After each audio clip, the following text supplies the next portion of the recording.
France জুড়ে তীব্র তুষারপাত ও শৈত্যপ্রবাহে জনজীবন পুরোপুরি বিপর্যস্ত হয়ে পড়েছে।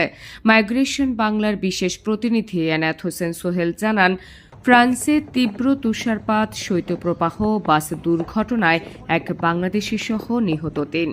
ফ্রান্স স্পেন সীমান্তের পিরেনিস পাহাড়ি এলাকায় বরফাচ্ছন্ন সড়কে নিয়ন্ত্রণ হারিয়ে যাত্রীবাহী বাস খাদে পড়ে কাউসার আলম নামে এক বাংলাদেশি সহ ৩ জন নিহত হয়েছেন। নিহত বাংলাদেশের পরিচয় এখনও জানা যায়নি। ফ্রান্স জুড়ে তীব্র তুষারপাত ও শৈত্যপ্রবাহে জনজীবন পুরোপুরি বিপর্যস্ত হয়ে পড়েছে।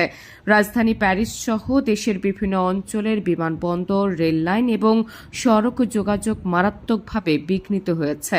তীব্র ঠান্ডায় চলাচল ঝুঁকিপূর্ণ ও ভোগান্তিতে পড়েছে হাজারো মানুষ।